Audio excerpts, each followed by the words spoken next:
बिहार में जल्द खुलेगा आंख का बड़ा अस्पताल। दरभंगा AIIMS शिलान्यास के दौरान पीएम का ऐलान। प्रधानमंत्री नरेंद्र मोदी ने बुधवार को दरभंगा में एम्स के निर्माण की आधारशिला रखी। इस दौरान पीएम ने कहा कि हमारी सरकार हमेशा देश की सेवा और लोगों के कल्याण के लिए प्रतिबद्ध रही है। उन्होंने प्रदेश में बहुत जल्द ही एक आंख का विशिष्ट अस्पताल खोलने की भी घोषणा की। पीएम की इस घोषणा वाले वीडियो को राज्य के स्वास्थ्य मंत्री मंगल पांडेय ने अपने एक्स अकाउंट पर पोस्ट किया है। केंद्र में उनकी सरकार और बिहार में नीतीश कुमार की सरकार इस राज्य के हर सपने को पूरा करने के लिए मिलकर काम कर रही है। उन्होंने दरभंगा में एम्स की आधारशिला रखने के बाद कहा कि दिल्ली में केंद्र की मेरी सरकार और यहाँ बिहार में नीतीश कुमार की सरकार बिहार के हर सपने को पूरा करने के लिए मिलकर काम कर रही है। हमारा प्रयास है कि बिहार के लोगों को हमारे विकास और जन कल्याणकारी योजनाओं का अधिक से अधिक लाभ मिले। इस अवसर पर प्रधानमंत्री ने राज्य में 12,100 करोड़ रुपए की परियोजनाओं का शिलान्यास और उद्घाटन किया। शिक्षकों की नियुक्ति पर शिक्षा मंत्री सुनील कुमार का बड़ा बयान। कहा, खाली पदों को जल्द से जल्द भरने की प्रक्रिया होगी शुरू। जदयू प्रदेश कार्यालय में आयोजित संवाददाता सम्मेलन में बिहार के शिक्षा मंत्री सुनील कुमार ने राज्य में शिक्षक नियुक्ति को लेकर महत्वपूर्ण घोषणा की। उन्होंने स्पष्ट किया कि राज्य में जो भी शिक्षकों की रिक्तियां हैं, उन्हें बिहार लोक सेवा आयोग के माध्यम से भरा जाएगा। उन्होंने कहा कि सरकार योग्य और मेरिट आधारित चयन प्रक्रिया सुनिश्चित करने के लिए पूरी तरह से प्रतिबद्ध है और BPSC परीक्षा के माध्यम से ही नियुक्तियां की जाएंगी। योग्यता और मेरिट आधारित चयन पर जोर मंत्री सुनील कुमार ने कहा कि हमारा उद्देश्य है कि राज्य में शिक्षा व्यवस्था को बेहतर और पारदर्शी बनाया जाए। जो भी पद खाली हैं, उन्हें जल्द से जल्द भरने की प्रक्रिया शुरू की जाएगी ताकि स्कूलों में शिक्षकों की कमी को पूरा किया जा सके और बच्चों की पढ़ाई में किसी प्रकार की बाधा न आए। उन्होंने यह भी कहा कि BPSC परीक्षा के माध्यम से होने वाली यह चयन प्रक्रिया पूरी तरह से पारदर्शी होगी। बिहार उपचुनाव में हो गया है बड़ा खेला। RJD को भारी नुकसान, लेकिन BJP को बिल्कुल फायदा नहीं।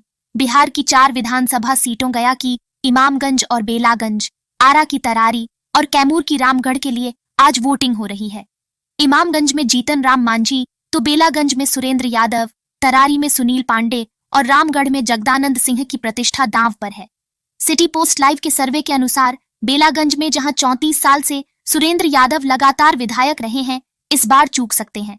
जन सुराज के मुस्लिम उम्मीदवार अमजद के पक्ष में मुसलमानों की गोलबंदी देखी जा रही है। भूमिहार भी RJD को हराने के लिए नहीं चाहते हुए भी JDU के पक्ष में गोलबंद नजर आ रहे हैं। इमामगंज सीट पर पूर्व मुख्यमंत्री भारत सरकार के वर्तमान मंत्री जीतन राम मांझी की प्रतिष्ठा दांव पर लगी है। उनके वोट बैंक में सेंधमारी के लिए RJD ने मांझी समाज के नेता रोशन मांझी को और जन सुराज ने जितेंद्र पासवान को अपना उम्मीदवार बनाया है।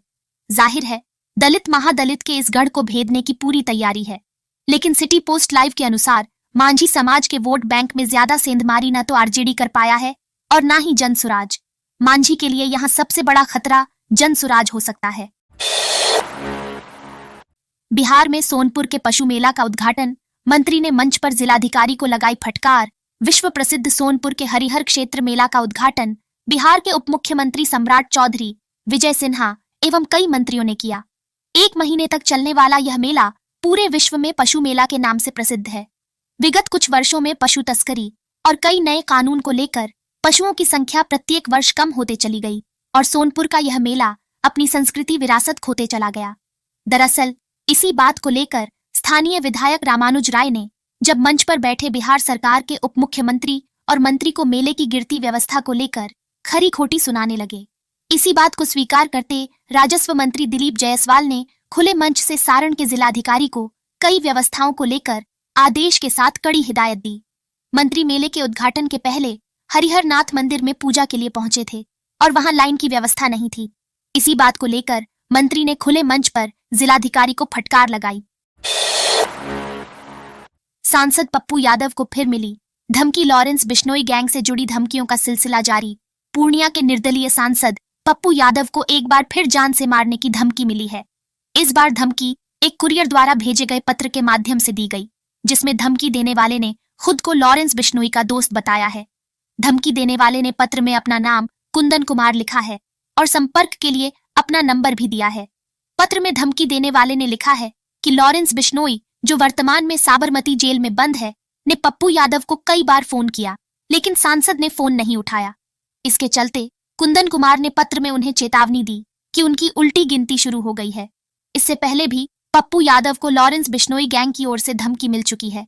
हाल ही में 7 नवंबर को भी उन्हें जान से मारने की धमकी दी गई थी। पुलिस की जांच में यह बात सामने आई कि पहले मिली धमकियों में से एक में धमकी देने वाले व्यक्ति का वास्तव में लॉरेंस बिश्नोई गैंग से कोई संबंध नहीं था। इसके बावजूद इस बार की धमकी को गंभीरता से लिया जा रहा है, क्योंकि यह सीधे तौर पर बिश्नोई गैंग का उल्लेख करती है। बिहार में प्रधानमंत्री मोदी के पैर छूने पर तेजस्वी का तंज।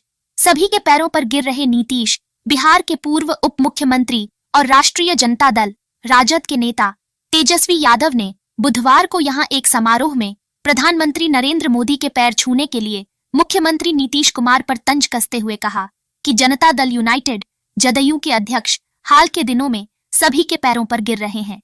दरभंगा में आयोजित एक समारोह में नीतीश अपना भाषण खत्म करने के बाद प्रधानमंत्री मोदी के पैर छूने के लिए नीचे झुके थे। सोशल मीडिया पर वायरल एक वीडियो में नीतीश प्रधानमंत्री मोदी के पैरों को छूने के लिए नीचे झुकते हैं। तभी मोदी मुख्यमंत्री को कंधे से पकड़ते हुए उनकी कुर्सी पर बैठाते हुए दिखाई दे रहे हैं। तेजस्वी यादव ने इस घटना के बारे में पूछे जाने पर तंज कसते हुए कहा कि इसमें क्या असामान्य बात है, वह हाल के दिनों में सभी के पैरों पर गिर रहे हैं। राजद नेता ने आरोप लगाया कि उन्होंने ऐसा अपनी सरकार के अधिकारियों के साथ भी किया।